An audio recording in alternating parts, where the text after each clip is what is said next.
Welcome to the Sunshine Economy on WLRN. I'm Tom Hudson. Thanks for listening this week. Ethan Bauer and Joseph Cassiopo are college roommates.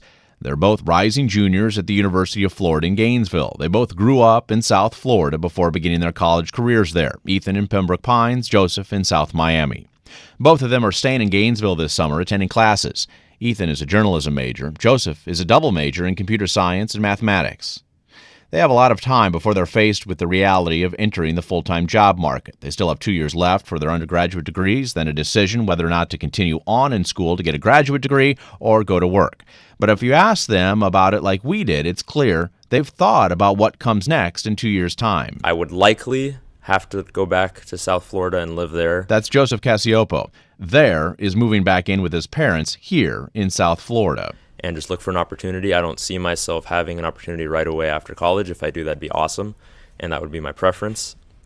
But I would probably have to go to South Florida at least for a few months before I can settle in and have a job and get an apartment I like wherever I'm going to live.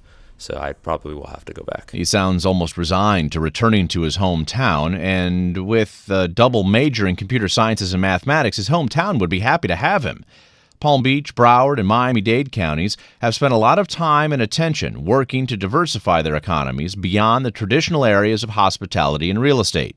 Those efforts include financial services and biotech in Palm Beach County, pharmaceuticals and marine industries in Broward, and technology and aviation in Miami-Dade. I like South Florida, and I like, where I came from before, but... That's Ethan Bauer, the journalism major at the University of Florida from Pembroke Pines. I mean, I don't really, in my field of work with media and sports media in specific, it's like a place where you sort of have to build up to that, The two UF roommates from South Florida, Ethan Bauer and Joseph Cassiopo, still have a couple of years before we'll know if they will find their first professional working opportunities back where they're from or if they'll be drawn away by a job someplace else. That's the simplest form of the brain drain dilemma. Does a community provide the economic opportunities and quality of life to attract skilled workers? I don't think there is a crisis in the area of brain drain. Let's just talk about brain mobility. That's Jerry Haar. He's a business professor at FIU. And if we talk about brain mobility, that means no different than Dell manufacturing its laptops, where you've got part of the design done in Austin, Texas. You've got, say, the motherboards manufactured in one locale in Asia, packaging done elsewhere. These are the realities, is that we're no longer living in a 1950s or 1960s or even 1970s static world, whether it's manufacturing or services. This is highly mobile. Think about what impacts your mobility, your job, your quality of life. There's a lot packed into those two things: your education and training, your social network, your paycheck, your bills, your family, your health, your hobbies. That mobility has led more and more young adults to South Florida since the end of the Great Recession. The fastest growing age groups in the three-county area in South Florida since 2010 include 20 to 34-year-olds.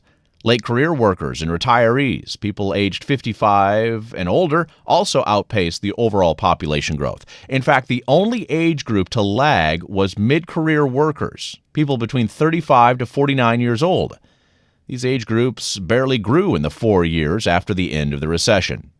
The housing market may have rebounded. The job market certainly has come back. Tourism is at record highs, and the local economy has grown, but the population of people considered in the middle of their prime working years and their prime earning years has not grown meaningfully in South Florida. Again, FIU business professor Jerry Haar. Here we are in South Florida, and the three-legged stool happens to be international trade, tourism and hospitality, and retail. What do they have in common? Low skill, low wage, high turnover. And the bright side of that is it's a great first opportunity for a lot of individuals that that are coming here, say, involuntarily, fleeing economic or political strife elsewhere, or they may have some other reasons, or they don't have the abilities or skill set. That's great. We want to see people employed, and our forte is in the services sector.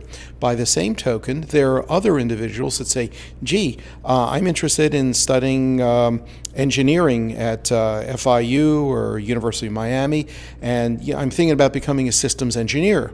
And if you find that in your local community, the jobs are available for, say, programmers, but not systems engineers, you're going to go to where those opportunities are.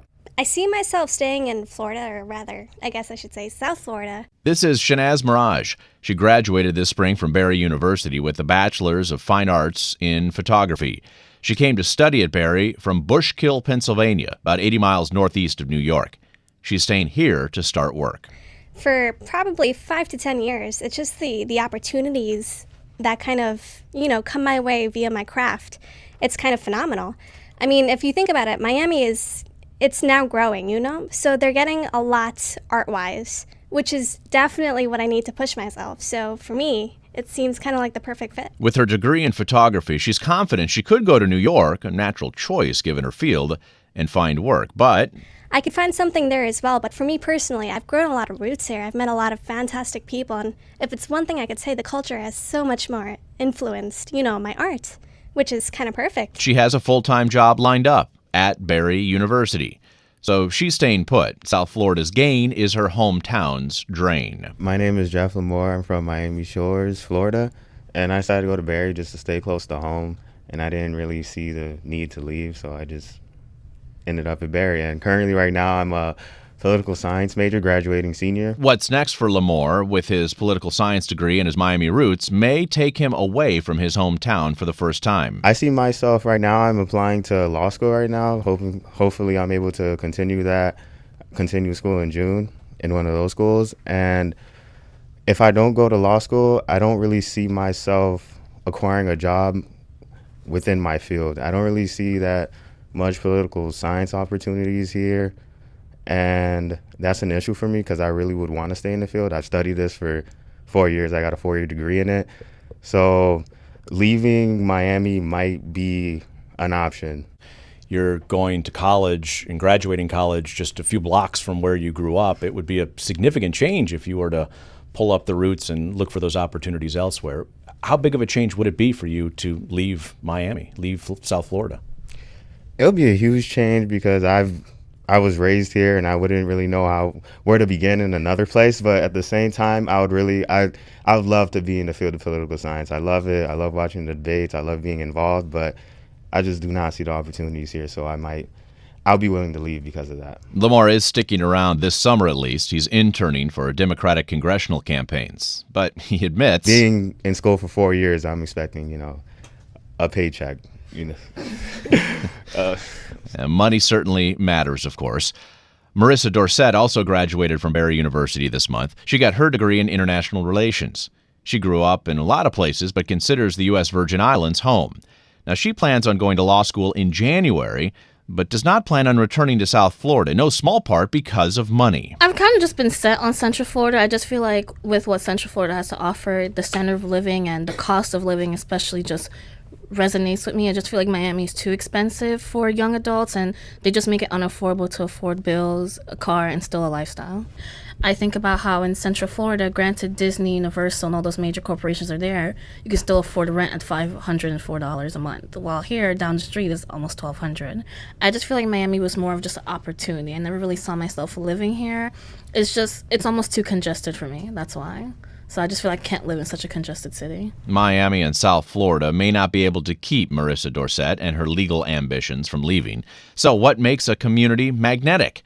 Well, that's still to come. One effort to reshape the landscape, literally, as a way to create communities skilled workers want. I think we need to follow the money. And the money is following young talent.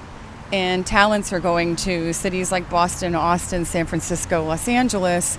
And we need to, I think, stop that trend.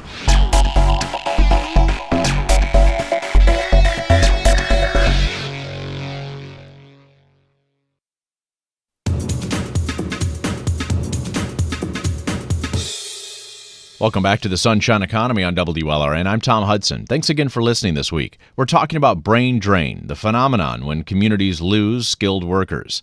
There's no agreement whether South Florida suffers from it or not. It's really not a yes or no question either. Data from the Census Bureau indicates the population of young adults, people in their early 20s to early 30s, continues growing here. That's a good sign the local economy is attracting young workers. And we know South Florida, as a benefit of its geography and history, continues attracting immigrants from all over the world, especially Latin America. But data also shows it's tough to get an economic foothold here. Compared to global cities like New York, San Francisco, or London, Miami is cheap. But compared to other cities in the southeastern U.S. or in Florida, it's pretty expensive to live here. There's no shortage of studies showing renting or buying a home here takes a lot more than the median salary of around $48,000. Remember, creating an environment that attracts high-skilled workers rests on two characteristics. This is FIU Professor Jerry Haar again. There are very talented individuals, great potential, that are going to remain in a locale or leave that locale based upon what the opportunities are in their vocational arena, as well as quality of life. And for younger professionals, increasingly that means urban city living. In the first decade of this century, more college graduates moved to downtown areas of America's 50 largest cities than to their suburbs. That's according to the University of California, Berkeley. South Florida's downtowns, especially the Brickell neighborhood in Miami, continue experiencing this kind of migration. There's lots of possible reasons to help explain this, namely economic and quality of life reasons. We're currently at the corner of US 1 and 27th Avenue, and this is actually an exciting moment and opportunity for the Underline. The Underline is a proposed 10-mile park stretching from Brickell southeast under the Metro Rail tracks through Coconut Grove, Coral Gables, and South Miami. Meg Daly is the founder. The Underline will have two trails, one for pedestrians, one for bicyclists, and we also have to improve these crosswalks. We have 32 of them. Many of them are dangerous. And in 2017, we're going to have a whole new fleet of trains. Quieter, maybe? A little bit quieter, not squeaking as much. So we are standing on a piece of blacktop, essentially between the two Metro Rail tracks, one going north into downtown, one going south into South Dade.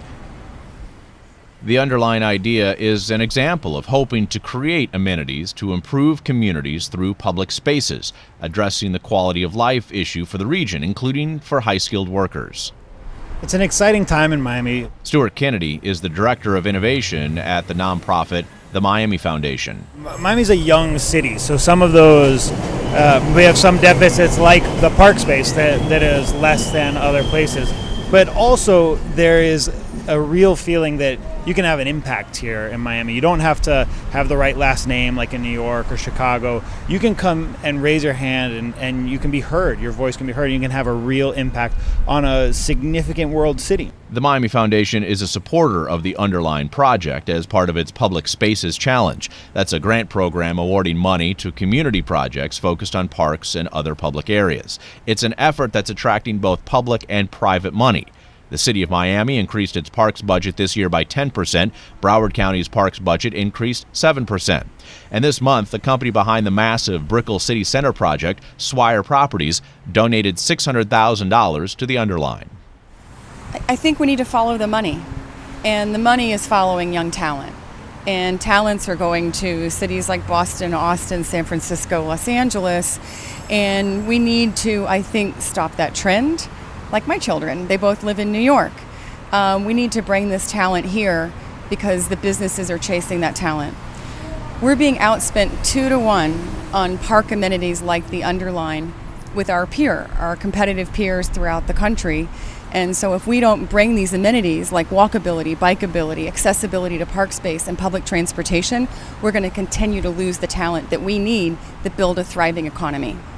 I think people are realizing the power of parks. People are seeing that this is really what their employees want, and they have to start thinking beyond the incentives that they can give within their business and think about what the city offers, because it is so mobile right now. The United States, the world is so mobile. People can go anywhere they want and do anything they want. So businesses have to figure out how they can work with their cities to create the type of place their employees want to live. The Underline plan is estimated to cost $120 million for the 10-mile park. For that, supporters say it would create millions of dollars in additional property value and new real estate development. They also point out it's the kind of thing that can be a community magnet for people, companies, and jobs. Marissa hopes so. Her small business is Bottle and Bottega. It's an event space for wine and art parties. She rents what used to be a mattress store at 27th Avenue and US 1, next to the Metrorail tracks, next to where the Underline hopes to be. I think our biggest challenge is that this Miami, is typically known as a place where you go to vacation or, stay for a minute and even live here, but eventually you will leave and sort of boomerang back to where you came from. And we very much are focused on people that are involved in the community, young professionals that live here and stay here and want cool, fun things to do here. What are some of those new professional opportunities, though, that young workers are finding here? That's still to come as the Sunshine Economy, the battle against brain drain, continues.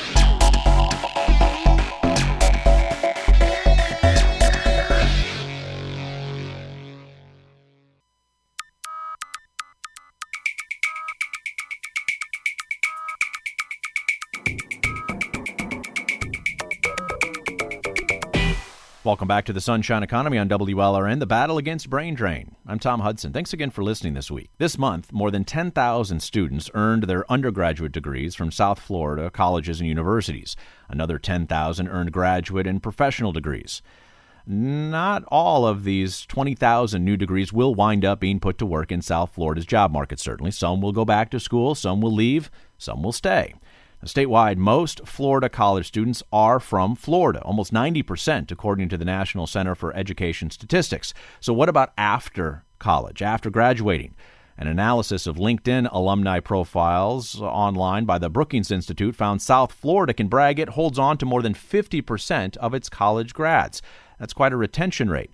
So does it describe you? Have you stuck around your hometown finding job opportunities here? Did you come here for college only to stick around to begin to build your life? Let us know. Join the conversation on social media, Twitter and Facebook at WLRN. Use the hashtag Sunshine Economy.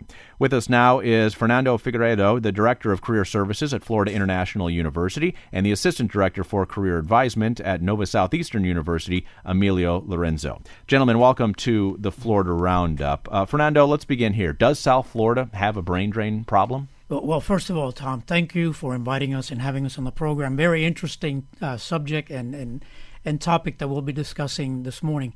Well, it is an issue that's much more complex on the face, right? It depends on the industry, it depends on where we look at as far as brain drain.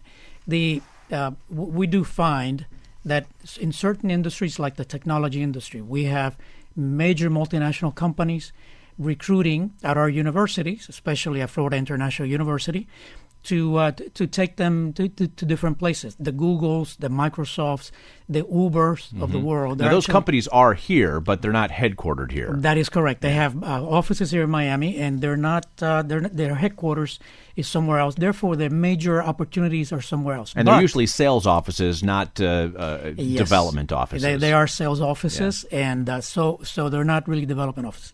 But we do also have a very large number of local companies and others like these major multinationals that do have some opportunities here in Miami. But the locals do have provide some opportunities. Emilio, let me ask you, from NSU's perspective, are local industries creating opportunities for the thousands of NSU graduates that are now in the job market today compared to just a month ago when they were students?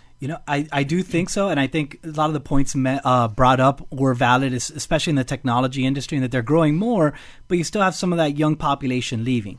Now, if you look at it during the light of the medical or healthcare industry, we're actually a hub where students are coming and wanting to stay in these locations.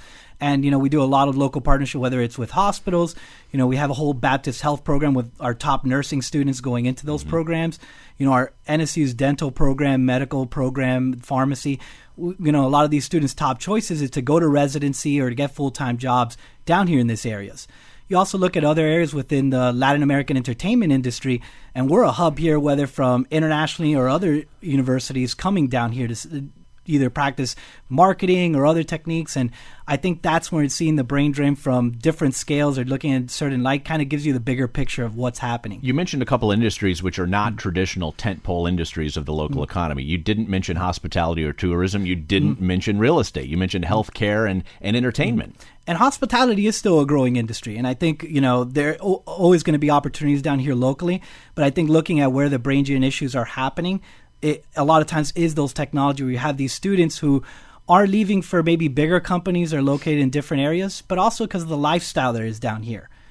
Lifestyle brings up the cost of living, and we heard earlier from a number of students who have gone to school here or who grew up here and are in Gainesville at UF and undergraduate said they're put off by the cost of living potential here in South Florida. Fernando, how does the local industry play a role in that, in trying to get those young professionals into their career paths? And that is a very interesting point of view to actually analyze or issue to analyze. When you look at what the local government institutions are doing and working together with the corporate environment here in Miami, the beacon councils of the world, the Greater Miami Chamber of Commerce, the local economic development groups. They're working very close with Mayor Carlos Jimenez, who leads the One Community, One Goal initiative, and with the Academic Leaders Council, that's the presidents of the different universities, led by President Rosenberg at FIU. They're looking at what can they do to actually provide some opportunities for housing, as well as increasing other employment opportunities. So, for example, you mentioned the hospitality industry. Mm-hmm. Well, we know that about 300 to 400 students will graduate from FIU next fall, and they just 300 or 400 just graduated in the hospitality industry from FIU. Many of those initial jobs are not very high-paying jobs. Right. We know that. So we're working with the hotel industry, working with the restaurant industry, trying to make sure that they provide the best possible opportunities for salaries as well as benefits, so that can support our students here at the local market. That kind of compensation, Emilio, gets down to skill set. If you have a very highly desirable skill set in this job market with an unemployment rate nationally of 5%, in some locations in Fort Lauderdale, I know it's below 5%, that means that you can get a higher salary. You perhaps may be able to negotiate better benefits if you have that right skill set, even as a young professional. So what are those skills the local industry wants? What's the demand telling you? Well, it goes a little bit of balance between the hard and the soft skills. I think before we even started, we were having a discussion of some of the skills that NACE, that National Organization for College and Employers, what are they looking for? Problem-solving skills, being able to work in a team, being able to solve individual problems while still being able to communicate effectively, articulate yourself. But where are students doing that? I think that they need to be leveraging their experiences throughout the 4 years so that they don't graduate and see these opportunities. They're like, wow, this is going to be perfect cost of living, quality of care, everything like that. But, I don't know if I have 1 to 3 years of experience.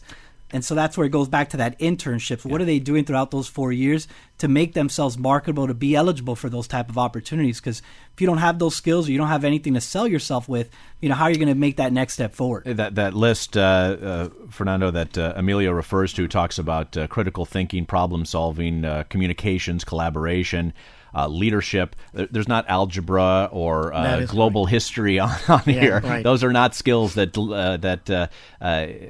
local industry says we need to have. Well, actually, absolutely. What's happening, and there's been a transition in the past few years away from focusing on the academic discipline that the students is leaving with, and focusing on those soft skills. We're actually becoming very important skills for the job market nowadays. The problem-solving skills, making sure that the student can take information, analyze it, develops potential solutions, and then implementing those solutions. Teamwork, leadership, communications, those are skills that are required more and more nowadays. And those are skills that students can get through internships, via internships. Are local companies, which are traditionally in this economy, small companies, mom and pop shops, sole proprietorships, are they providing those internship opportunities for FIU students? Well, actually, that's one of the reasons why the Talent Development Network was formed, And that's, again, a collaboration between the Beacon Council, the Chamber, and the universities in order to create internship opportunities for our students at the local level. And the focus is actually those small and medium-sized companies. Because the large ones, Emilio mentioned Baptist, FP&L, American Airlines, etc., those large ones, they already have an institutionalized program for internships. It's the middle, the smaller companies, medium and small-sized companies that actually don't realize how much support an intern can give them. Yeah. And so that's what the Talent Development Network has been set up for. Dr. Fernando Figueiredo is the Director of Career Services at Florida International University, and Emilio Lorenzo is the Assistant Director for Career Advisement at Nova Southeastern University. Thanks to both of you for joining us here on the Sunshine Economy on this Monday. Thank you for having us. Still to come here today, matching the supply and demand of workers and skills in South Florida. Miami has become a global city without a blueprint and by accident. How does Miami now, as a metropolitan area of 5.5, soon to be over 6 million people, economic output, the size of Singapore or Hong Kong, how does it build an economy to match the kind of people it's attracting?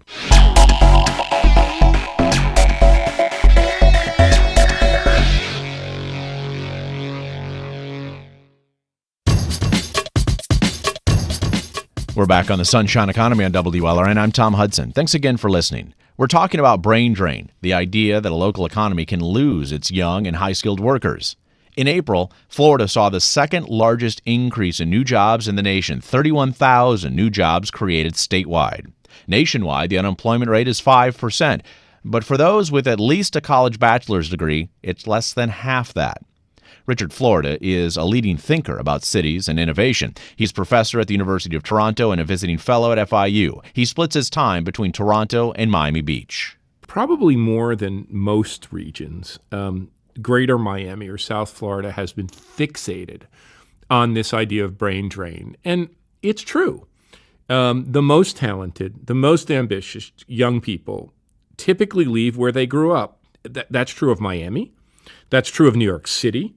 That's true of Boston, even though it's home to Harvard and MIT. That's true to the San Francisco Bay Area. It's true of everywhere. But the better way to look at it is that the real concept that I think is important, and it's really important for Greater Miami and South Florida, is a concept called brain circulation. This concept was introduced by a professor at the University of California, Berkeley, Annalise Exanian, in her detailed studies of the Silicon Valley and the Bay Area technology complex. And what she found is, yes, people leave San Francisco, people leave Silicon Valley, but at the same time, people from India, particularly China, these technology diasporas were coming there. And people were then moving back. They were going back to India and China and developing startups, and they were creating this incredible wave of circulation. Well, when it comes to South Florida, I mean, what's quite amazing is the fact that, it's probably the largest destination for immigrants of any metro. I mean, New York and LA are bigger because they're bigger cities, but in terms of on a per capita basis or per population basis, and it also but South Florida gets all of this brain circulation from people who come there not just as transient visitors, but as part-time residents, what we used to think of as snowbirds. And I mean, as any person in South Florida and Greater Miami knows, the people who are coming to the winter are no longer, people on death's door. These are some of the most sophisticated, interesting, academic, innovative, entrepreneurial. So I think the better way to think about South Florida now is this incredible center of brain circulation. Why is that important to a regional economy? Well, I think, look, Miami has South Florida have many strengths and weaknesses. There are, you can make the argument that it's still too much of a service economy, still too dependent on hospitality and tourism, still too much dependent on real estate. It doesn't have the innovation or high-tech economy of a place like San Francisco or Seattle or Austin. But what it does have in its favor is a place that people from all over the world want to come to visit or come to live. And it's not, I mean, obviously a lot of this is driven by Miami's particular role as the hub, the global hub of Latin America and the Caribbean. But, as someone who spends nearly half the year now in Miami Beach, in Greater Miami and South Florida, I know all the people I run into who happen to be there for 3 months or 6 months or 2 weeks, and it's some of the most innovative and interesting people from all over the world. The way we look at it is a lot of kids leave Miami to go to college. But Miami is home to about 450,000 full-time and part-time college students. It's the 8th largest college town in the United States. And what's really interesting is most people think, well, the kids leave after graduating college. It may be that a lot of kids from Miami leave after graduating college, but in fact, over 2/3 of the kids who graduate from University of Miami, FIU, the Florida International, Miami-Dade, I can go on, 2/3 of them stay. It has a 67%, Greater Miami, the metro, a 67% retention rate. That's better. Hold on, but that's better than Washington, D.C., San Francisco, Philadelphia, or San Diego. So the point is that Miami is retaining many more brains that it's sending away. A lot of attention in South Florida has been paid to matching a skill set that local industry is desirous of beyond the traditional tent poles of the local economy, real estate, and hospitality. Does that run the danger, however, of customization of education to fit a demand function in terms of the supply coming out of colleges and universities? It's kind of a dumb idea, to be quite honest. If you think about it, it's what you want in a local economy is to be innovative, to do new things. You want to train people to do new things. If Pittsburgh had trained kids, and I lived in Pittsburgh and I taught at Carnegie Mellon for nearly 20 years. If Pittsburgh had trained people to enter the steel industry, and it did some of that, don't get me wrong, it did that wonderfully. But Carnegie Mellon, where I taught, was a pioneer in software and computer science. Now, when Pittsburgh had to remake itself when the steel industry collapsed, what did it do? Carnegie Mellon in information technology, software engineering, computer science, I just read today, Carnegie Mellon and Uber are introducing the first round of Uber's self-driving cars. I used to see these little robotic cars drive around in the parking lot, and people are like, what the hell's going on there? So look at San Francisco and Silicon Valley, Stanford, the University of California at Berkeley. Look at MIT in Greater Boston. They weren't pumping out kids to work in the local boot and shoe industry in the 1940s. They were training people in computer science and high-tech industries. So are you seeing this strategy as a mistake locally? I think to some degree you want to make sure that your community colleges, your two-year institutions are very well articulated to your local demand, but you need a mixed strategy. For your premier, and I think one of the things that we've lacked, that where we've seen the University of Miami going and FIU going, is more emphasis on cutting-edge science, more emphasis on cutting-edge engineering, more emphasis on high-tech and all of these things, which will push the economy forward. I think the idea is, yeah, you have to do some of the stuff that's very much a part of your local labor market. But the fact of the matter is Miami needs to build an economy. I mean, I've been studying this for the past couple of years. And one of the things we know is that Miami has become a global city without a blueprint and by accident. There's never been a strategy. It's benefited from this wonderful location. It's at the tip of Florida, wonderful weather, attracted people who wanted to be there. 40% of its residents come from other countries, whether it's the Latin American, Caribbean, or Europe, or wherever. It has this great airport and great port, but there was never a strategy, so it has lots of people in an undeveloped economy. The real question for South Florida is, what will this economy become? It didn't have a steel industry. It didn't have an auto industry. It didn't have an electronics industry.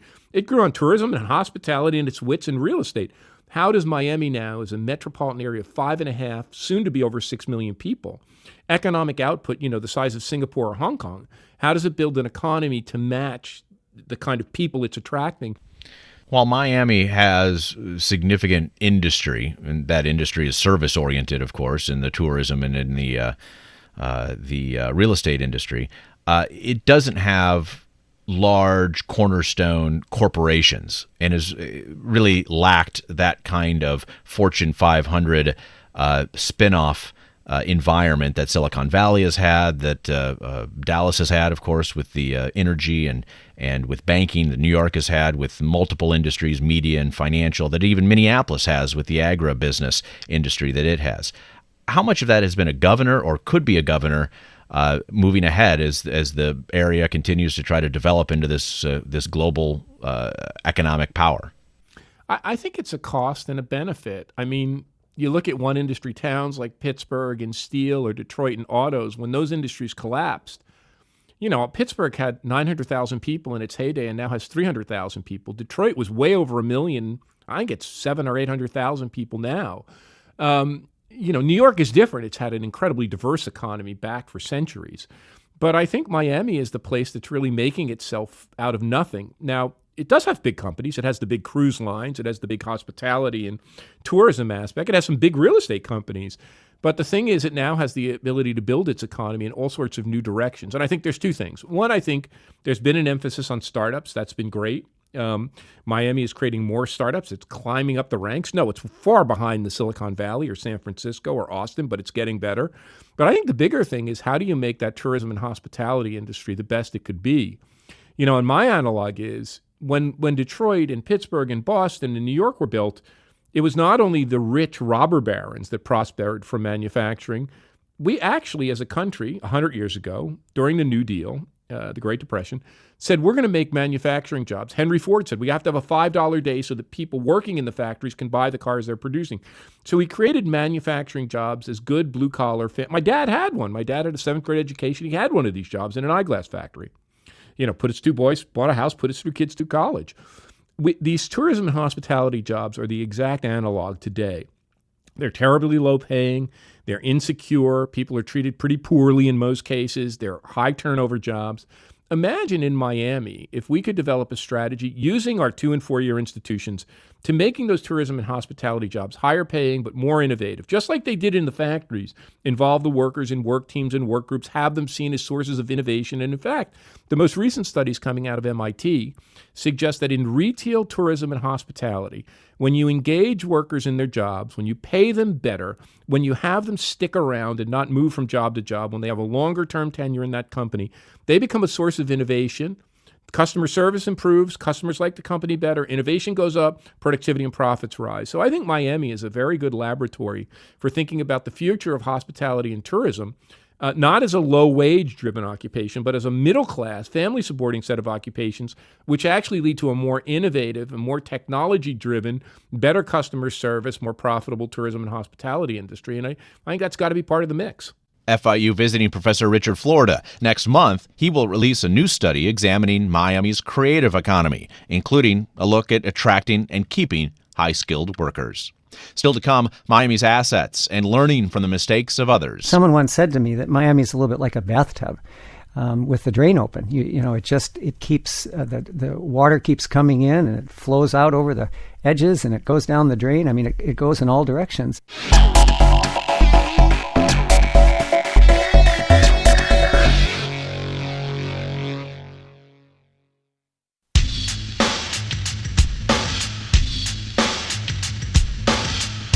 This is the Sunshine Economy. I'm Tom Hudson. Thanks again for listening this week. South Florida is a community and economy of extremes, income and housing being just 2 of those. There's a lot of wealth here, but plenty of poverty, too. Rip Rapson is the president of the Kreski Foundation based in Troy, Michigan. The foundation's financial purse came from the company that evolved into Kmart. Its namesake founder had a mansion on Miami Beach. Today, the organization's mission is, quote, expanding opportunities in America's cities. It has several projects here in South Florida.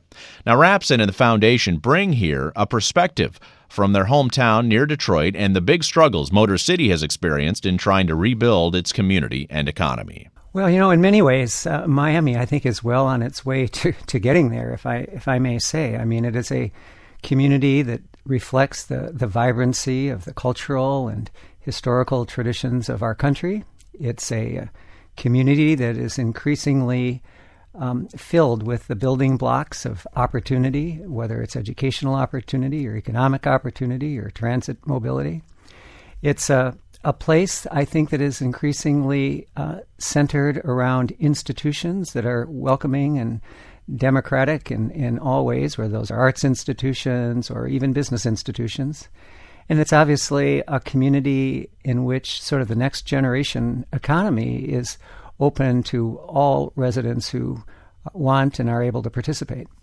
One of the challenges that Miami has had in terms of growing its brand domestically for the United States is opportunity for early career or new positions because of a real lack of corporate concentration here in South Florida. Do you see it the same way?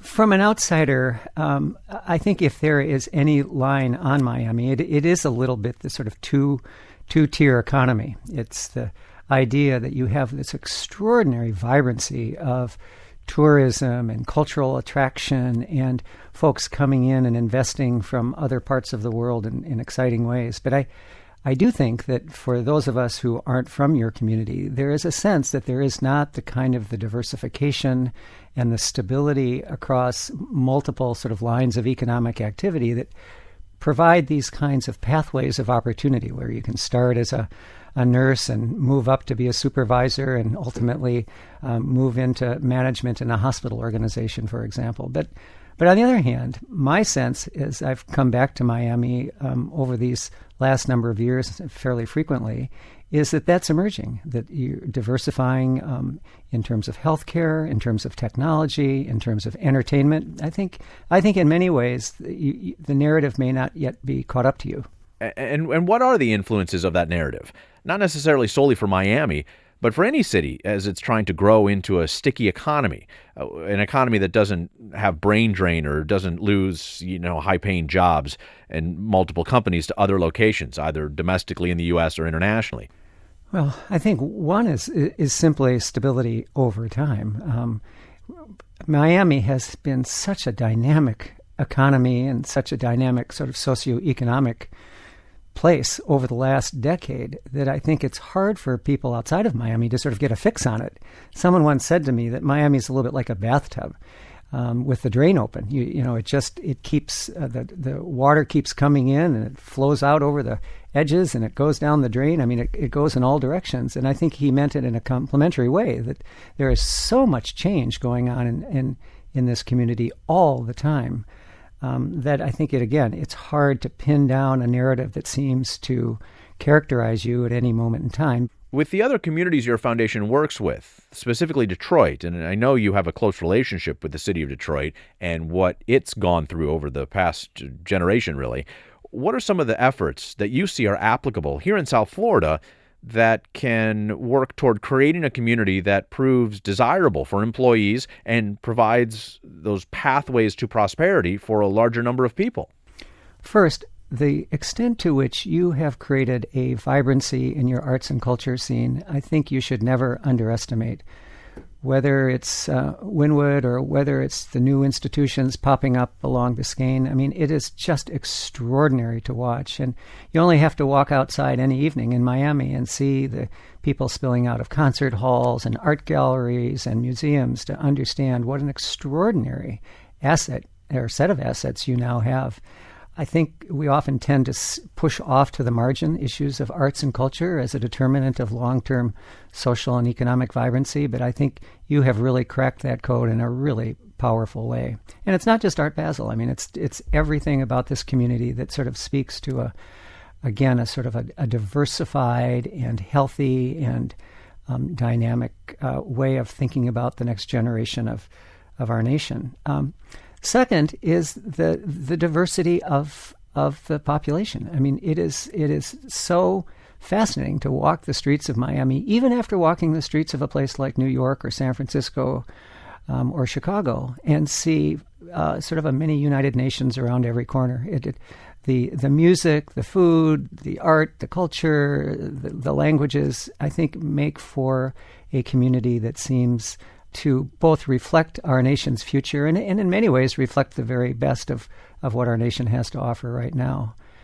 There are a couple of things that we've learned in Detroit, however. It is perhaps first that sort of a monoculture of any industry is not healthy. Obviously in Detroit, that's all about the auto industry.